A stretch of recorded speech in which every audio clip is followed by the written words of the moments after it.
আসসালামু আলাইকুম। সোহরাওয়ার্দী উদ্যান থেকে বাংলাদেশ জামাত ইসলামীর মহাসমাবেশ, সেখান থেকে আপনাদের একটু সংযুক্ত করতেছি। আপনারা দেখছেন আমরা কিন্তু নিচ থেকে বারবার লাইভ করার চেষ্টা করেছি, কিন্তু নেটওয়ার্ক সমস্যার কারণে লাইভ হইতেছে না।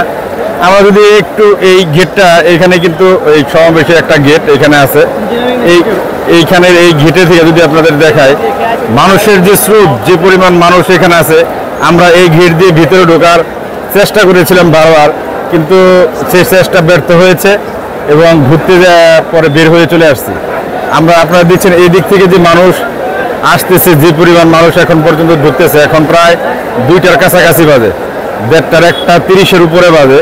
এই মুহূর্তে যে জনস্রোত আমরা দেখতে পাচ্ছি, আমরা ঠিক মহাখালী থেকে, গাজীপুর থেকে, ওই ময়মনসিংহ থেকে যে সমস্ত গাড়িগুলো আসছে, সেই সমস্ত গাড়ি কিন্তু মহাখালীর পরে একটা গাড়ি আর এগুতে পারে নাই, সব গাড়ি কিন্তু সেখানে রাখা হয়েছে। সেখান থেকে সমস্ত জামাত ইসলামের নেতাকর্মীরা হেঁটে আসতেছে মিছিল সহকারে, এমন দৃশ্য কিন্তু আমরা দেখেছি। ঠিক এখানে এসব যেটা আমরা দেখতে পারলাম যে আশেপাশের থেকে যত কোনো গাড়ি এখানে দূরের কথা, 3-4 কিলোমিটারের ভিতরে কোনো গাড়ি ঢোকার কোনো উপায় নাই। একমাত্র পায়ে হাইটা যারা আসছে তারাই কিন্তু এই পর্যন্ত আসতে পারছে। অনেকেই আমরা যেরকম বিশ্রাম নিতে দেখতে পাচ্ছি, আশেপাশের বিভিন্ন খোলা জায়গায় অনেকেই কিন্তু বিশ্রাম নিচ্ছে, শুয়ে পড়ছে, ঘুম পাড়তেছে। মানে কি বলবো, এখানে মানুষের যে স্রোত, এখানে না আসলে সেটা কিন্তু বোঝার কোনো উপায় নাই। আমরা এই ফুটেজটা নিতেছি, তারপরে উপরে উঠে ব্রিজ আছে, এই ফুটওভার ব্রিজের উপরে উঠে তারপরে কিন্তু আমরা এখানে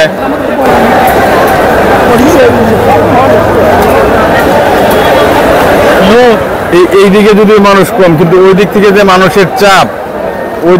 মানুষের চাপ, মিছিল যেভাবে আসতেছে, মানুষ যেভাবে ঢুকতেছে, আমার মনে হয় না যে ভিতরে কোনো তিল ধারণের মাঠের, সোহরাওয়ার্দী উদ্যানের মাঠের ভিতরে তিল ধারণের কোনো জায়গা আছে। ভাই ঢুকছিলেন ভিতরে? আপনি ঢুকছিলেন? স্টেজ পর্যন্ত ধরনের ঠাই নেই, দাঁড়ানোর জায়গা নেই, অনেক কষ্ট করে বাইরে এসেছি, এক ঘন্টা চেষ্টা যাইতে পারি নাই, অনেক একটু ভিতরে গেটের ভিতরে ঢুকছিলাম, তারপর দেখছি দম বাইরে যাওয়া দিচ্ছিলাম, যাইতে পারি নাই। আমি আমার গাড়ি চাপ করি, আমি মরে যাবো। মানে কি পরিমাণ চাপ এই জামাত ইসলামের এই মহাসমাবেশে, সেইটা যারা এখানে আসছে তারা কিন্তু উপলব্ধি করতে পারতেছে। আশেপাশে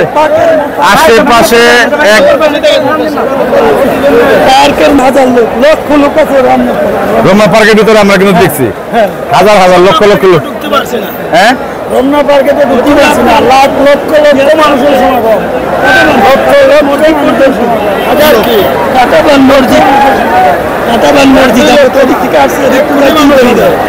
পর্যন্ত আশেপাশে আছেন তারা মনে হয় আশেপাশে নিরাপদ স্থানের বৈশাই মাইকে ওখান থেকে বক্তব্য শোনাটা আমি ভালো মনে করি, যে এইখানে আসলে ঢুকতে পারবেন না, ভেতরে ঢোকার কোনো উপায় নাই, সম্ভব না, কোনোভাবেই সম্ভব না ভেতরে ঢোকা। ভালো থাকবেন সবাই, পরবর্তী আপডেট আপনাদের জানাবো। আসসালামু আলাইকুম।